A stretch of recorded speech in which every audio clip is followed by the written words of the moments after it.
Bonjour à tous, aujourd'hui Cinéma Survivaliste, un film français que j'ai trouvé excellent, que je viens de visionner, qui s'appelle Le Monde à l'envers. C'est un film de 2024, donc assez récent, réalisé par, j'ai pris quelques notes parce que je ne connaissais pas, Nicolas Wagner, avec un V, avec notamment Michael Youn. Alors Michael Youn, c'est un petit peu plus jeune que moi, mais c'est un humoriste qui là se révèle être un très bon acteur. C'est un humoriste que je trouve drôle. J'ai beaucoup apprécié lorsque il était jeune et qu'il faisait ses shows et ses sketchs complètement loufoques, débiles, mais je l'ai trouvé très drôle. Quelqu'un qui est capable d'être aussi provoquant et aussi et jouer le con quand il fait les sketchs rigolos demande du talent. Alors ici nous le retrouvons, il s'appelle Stan. C'est un trader, patron d'une boîte de trading classique qui veut gagner beaucoup de pognon sur les marchés qui baissent dans un contexte de monde. Alors évidemment, c'est le contexte, le décor qui est planté. C'est une période de crise écologique avec une canicule en ce début d'été ou peut-être encore au printemps en région parisienne. Et il est évidemment concentré sur le travail pour faire du pognon. C'est un gagnant, c'est un winner. Et son épouse, visiblement, est frustrée de cette vie. Et son fils, très écolo, qui va manifester pour le climat, enfin, comme vous le savez, hein, si vous avez des enfants adolescents, il risque de passer par cette phase.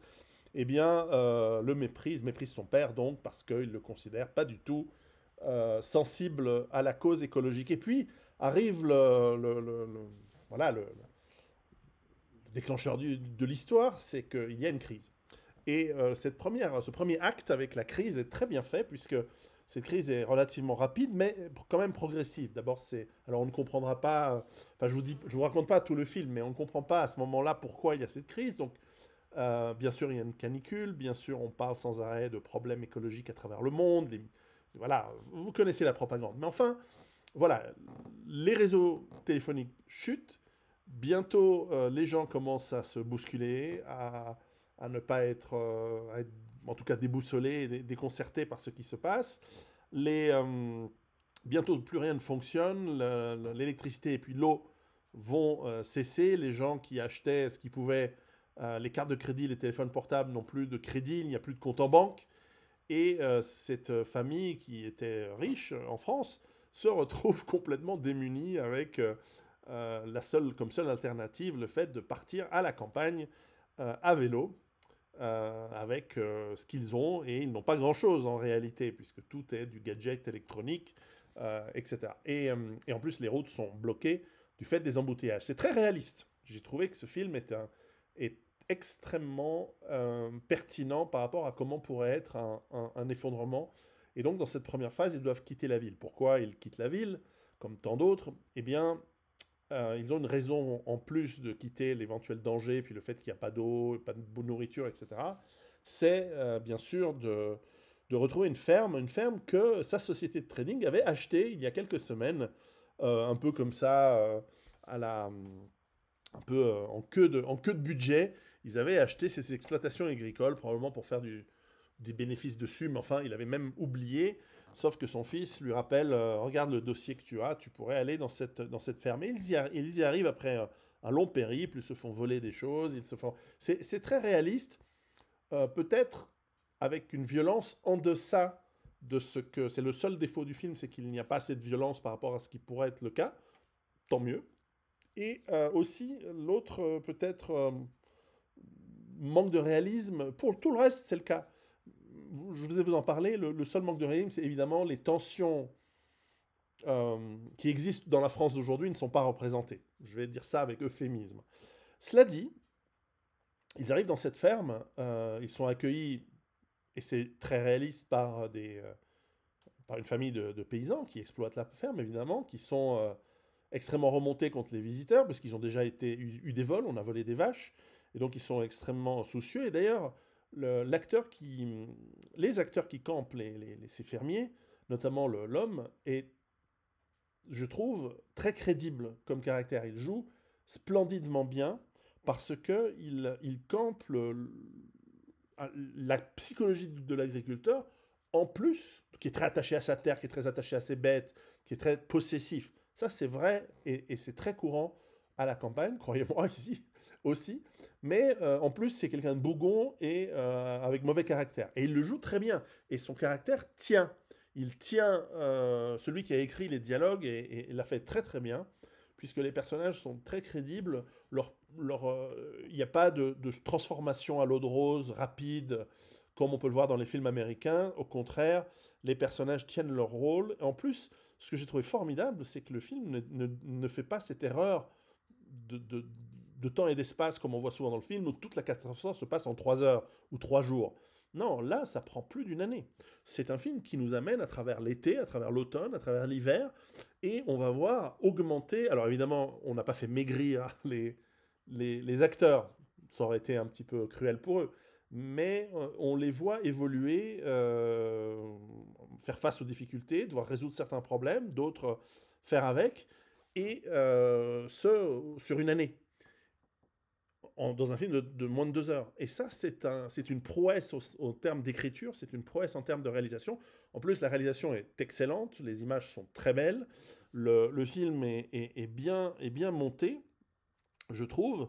Et donc, on a toute cette... en plus, ces relations entre les personnages au sein des familles, la famille des paysans, la famille de ces citadins qui arrivent à la campagne, et qui ont leurs relations humaines complexes, déjà au sein de leur famille, puis des relations complexes entre les deux familles, avec les quiproquos habituels, enfin, inévitables, avec les conflits inévitables aussi, avec, et ça j'ai trouvé vraiment très très bien parce que c'est joué de manière juste, de manière réaliste et pas caricaturale. C'est-à-dire on sait on découvre qu'il y a des secrets de famille, on les entend, on ne les explicite pas de manière évidente, on laisse au spectateur le fait de les voir.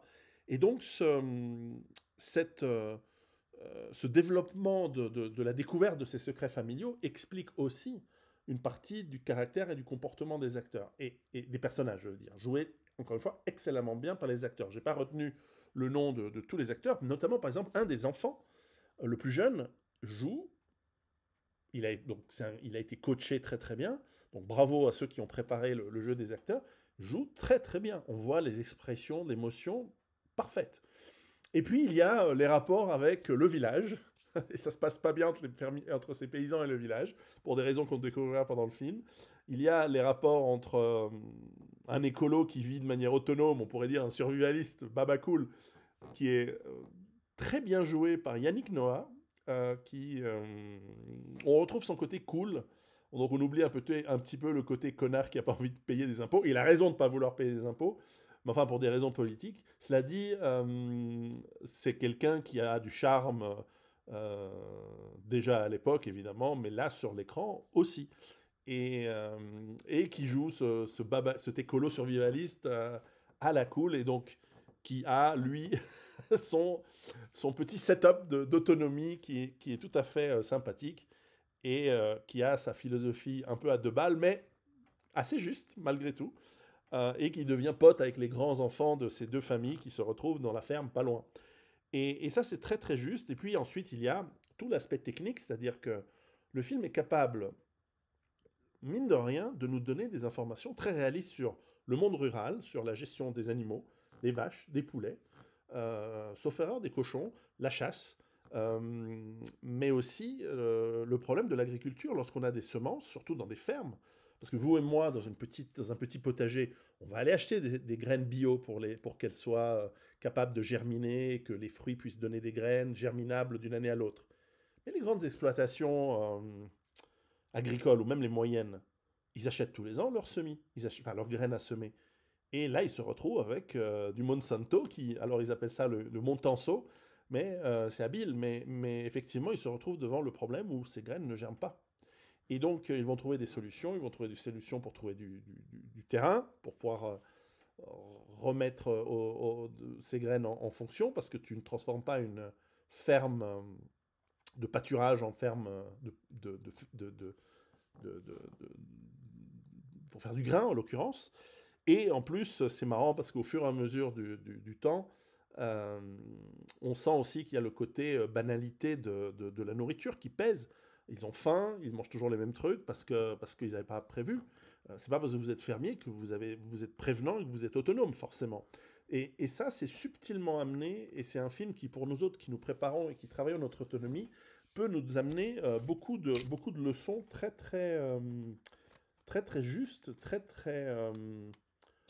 intéressantes, notamment, encore une fois, dans la relation entre les personnes, les conflits, comment... Alors, par exemple, ce fermier a un caractère qui est exactement à l'opposé du mien. Et j'ai trouvé formidable de voir ce jeu d'acteur. C'est un acteur qui avait joué dans le film Gainsbourg, je crois, et c'est vrai que tu as l'impression de voir Gainsbar dans le film. Vraiment un jeu excellent. Donc bravo aux acteurs, bravo aux réalisateurs, bravo à l'équipe technique qui a monté ce film. Vraiment, il m'a beaucoup plu. Ensuite, il y a quelques petites, quelques petites phrases cultes, je trouve, qui sont excellentes. Par exemple, à un moment, euh, il y a quelqu'un qui, ce trader quitte Paris avec dans son sac à dos des lingots d'or, évidemment, qu'il avait gardés, qu'il avait cachés. Et au bout d'un moment, il se rend bien compte qu'ils ne servent à rien, alors il fait une crise, il va sortir, parce qu'il les a cachés, il va sortir ses lingots d'or et il les jette dans le purin. Et en gros, il dit, bah là, ça se bouffe pas, ça sert à rien, je sais pas ce que... voilà, il a son moment de crise existentielle, mais qui est pas à l'américaine, qui est pas ah je regrette d'être comme j'étais. Non, c'est une évolution normale. C'est-à-dire que dans cette circonstance-là, effectivement, avoir embarqué une dizaine de kilos d'or, c'est considérable hein, comme montant. C'est une grosse fortune, mais voilà, tu peux en faire quoi dans ces circonstances précises-là? Et donc c'est tout à fait intéressant. Et il y a aussi une autre scène à ce que j'ai trouvé très très bien, c'est qu'à un moment, l'un dit à l'autre, tiens, on est là, on peut partager, donc je te prête, je partage ce que j'ai. Et, euh, et l'autre il dit, ah merci. Et l'autre il dit, mais non, mais de rien, t'aurais fait pareil avec moi. Et le type lui dit, pas sûr. Et c'est très juste. Pas qu'ils le disent, mais qu'ils le pensent. Et ça, c'est tout à fait juste. Dans des situations tendues, la générosité, l'altruisme, c'est quelque chose de subtil. Ce n'est pas donné à tout le monde. Bref, Le Monde à l'envers, c'est un film excellent. Je remercie notre ami Franck Orix de me l'avoir conseillé. Il m'a donné le lien pour pouvoir le voir. Et j'ai trouvé que c'est un film, encore une fois, magistralement réalisé par le réalisateur. Encore une fois, je ne connaissais pas. Je crois qu'il avait fait Belle et Sébastien, je suis allé voir dans IMDB. Euh, Nicolas Vanier, si vous regardez la vidéo, chapeau, bravo. Et, et les acteurs très bons, Michael Youn et tous les autres, vraiment, François Berléand, il joue très très bien le papy dans la ferme, et tout est juste. Alors encore une fois, le seul défaut, mais on peut pas faire un film, c'est pas un film de zombies en même temps, c'est peut-être le niveau de violence, il est suggéré, mais on le montre jamais, et peut-être que c'est une erreur. Mais voilà, le thème, on peut pas tout faire dans un film comme ça qui montre la crise et la transition d'une famille urbaine, citadine, euh, qui réussit dans le monde moderne et qui retourne à la ferme. Il y a un dialogue comme ça où le type il dit, ben voilà, nous on n'arrivait pas à tenir avec 5000 euros de dette. On devait payer 5000 euros, on n'y arrivait pas. Et lui il dit, oui, c'est vrai que 5000 euros, c'est dur pour une famille aujourd'hui pour tenir le mois. Et le mec il dit, non, non, l'année. Et c'est vrai que on se rappelle que le monde rural, particulièrement en France, est particulièrement défavorisé, surtout si vous n'êtes pas une très grande exploitation. Si vous êtes une très grande exploitation, ça va. Ça va même très bien avec les contrats de la PAC et de l'Union européenne. Mais si vous êtes petit, vous êtes écrabouillé par le système de la distribution. Et en réalité, la solution que font beaucoup, c'est la vente locale de qualité. Mais voilà, c'est pas le sujet du film. Donc, encore une fois, le Monde à l'envers, un film de 2004 de Nicolas Wagner, très très bon film, je vous le conseille. Allez le voir, louez-le en DVD, chopez-le sur Internet, que sais-je. Euh, et voilà, ça c'est du vrai cinéma français de qualité et c'est rare. À très bientôt, préparez-vous.